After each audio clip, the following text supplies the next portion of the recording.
Bienvenue mesdames et messieurs dans votre 19h en ce vendredi 3 mars 2023. Voici les titres de votre 19h. Nous parlerons ce soir de la disparition de Leslie et Kevin. Un homme a été mis en examen pour enlèvement et séquestration. Deux autres ont été placés en garde à vue. Plus d'informations dans cette édition. Solidarité, nous ferons un point sur les Restos du Cœur avec 6 chiffres impressionnants de la campagne d'hiver 2023. Plus d'informations dans cette édition. Nous irons aussi à Guerngrange. Nous parlions hier soir de maternité au niveau national. On va en parler bien sûr au niveau local. L'info venue de Martinique avec les producteurs de bananes qui fêtent leurs 20 ans au salon de l'agriculture. Et enfin, on verra le temps qu'il fera demain. Et bien sûr l'éphéméride de demain en fin d'édition.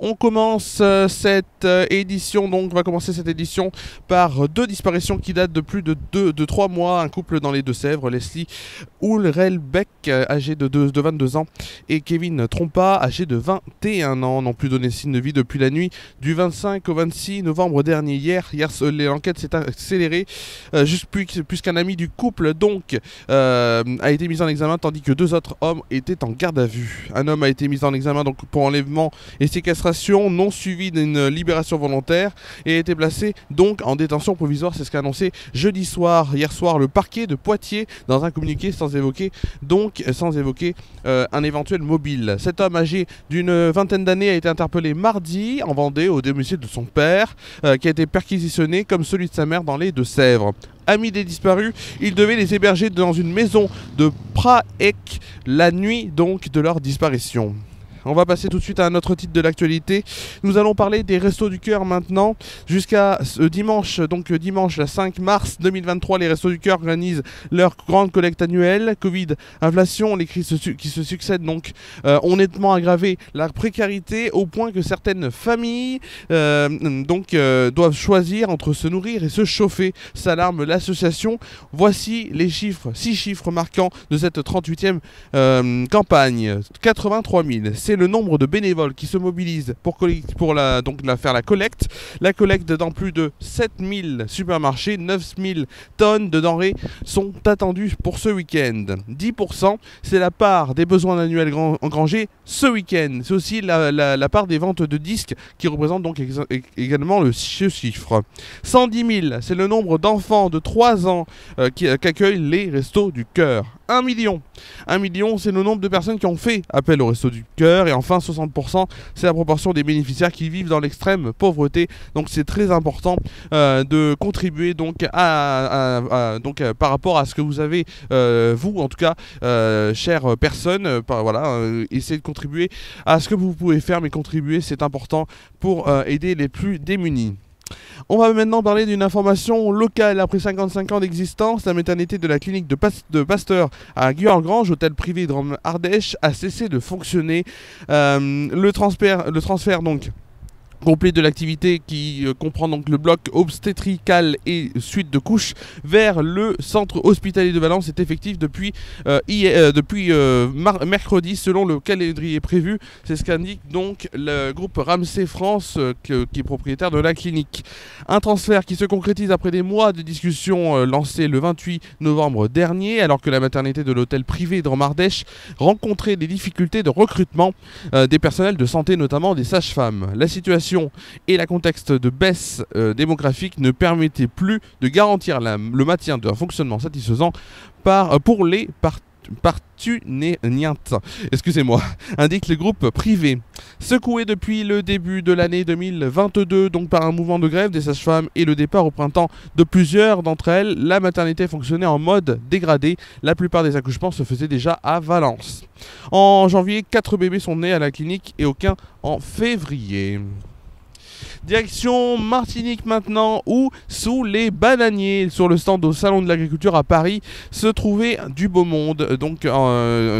Hier en fin d'après-midi dans le hall 2, le directeur du Tour de France cycliste Christian Prudhomme, Alexis Gouillet, le président de Bananmar, le président des départements de France, François Sauvadet, Nathalie Fanfan, élu de la ville de Paris, Nicolas Marot, qui des Grottes, les planteurs, Joël Mathurin, directeur du cabinet du ministre délégué chargé des Outre-mer, Nicolas Toussé, Justin Seraline, Joël Sorès, de l'ODA DOM et d'autres personnalités donc sont venus souffler les bougies de ces 20 ans de l'Union en toute décontraction et convivialité, c'est important. Avant de passer à la météo, alors qu'il y a un petit peu de vent ici, avant de passer à la météo football, les demi-finales, le tirage au sort des demi-finales s'est déroulé hier, ça aura lieu les 4 et 5 avril prochain, et les deux affiches sont Nantes-Lyon et le FC Annecy face à Toulouse. Ce seront donc les deux demi-finales qui auront lieu début avril de la Coupe de France. Et voilà, tout de suite dans quelques instants, le temps que je change de caméra, je ne vois absolument rien avec le soleil.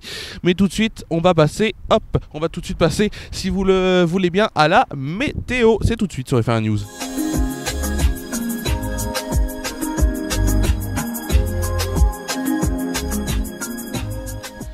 La météo, voilà, la météo, on va déjà commencer par la météo à Tournon-sur-Rhône pour demain. Demain matin sur Tournon-sur-Rhône, donc au programme d'un ciel fait d'éclaircies, sera de la partie 7 degrés de moyenne. Demain après-midi, 11 degrés de moyenne, 12 degrés de la journée, des éclaircies aussi et des rafales de vent, au mieux, donc des rafales de vent à 50 km/h. Demain en soirée, donc un ciel très nuageux conclura cette journée et il fera 9 degrés de moyenne avec des rafales de vent à 45 km/h. Tout de suite la météo en France métropolitaine, on commence déjà par celle de demain, c'est mieux, hop, on va commencer donc par celle de demain matin.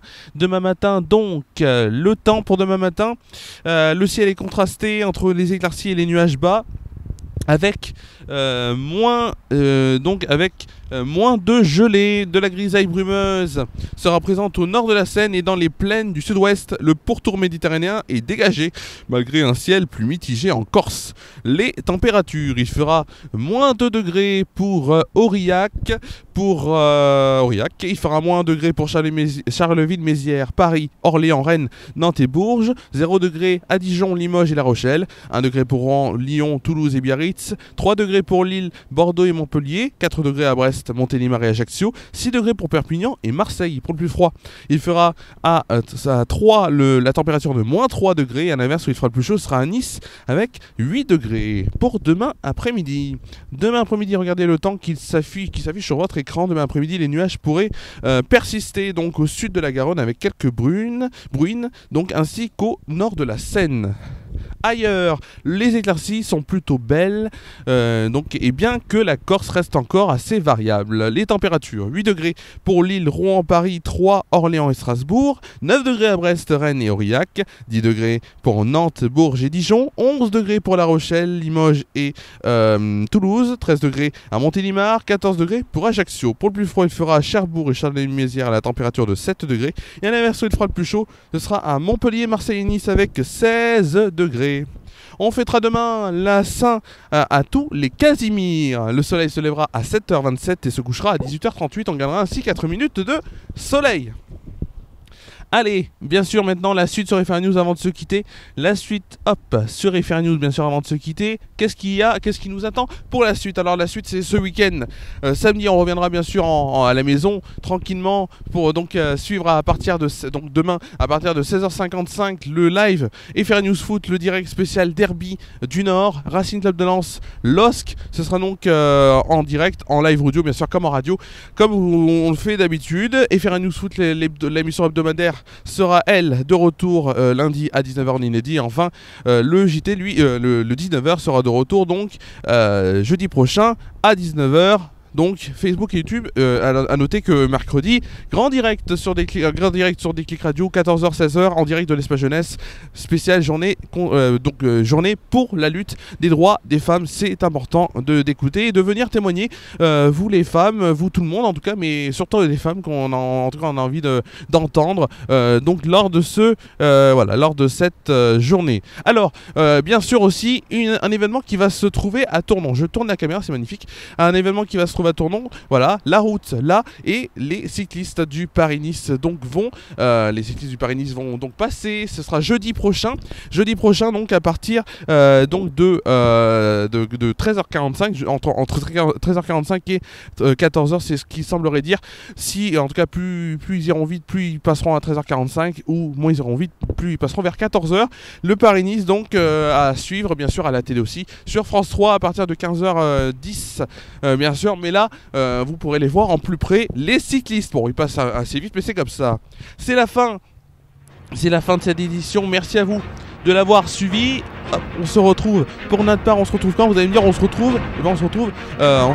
On se retrouve demain sur FR News, donc pour votre live en direct FR News Foot spécial Derby du Nord. Et aussi bien sûr la prochaine session d'information sera jeudi plutôt pour le 19h. Merci à vous, passez une très bonne soirée, très bonne soirée, et à demain.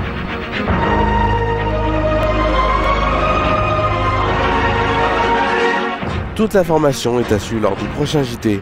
Les JT sont le mercredi, jeudi et vendredi à 19h sur FR News.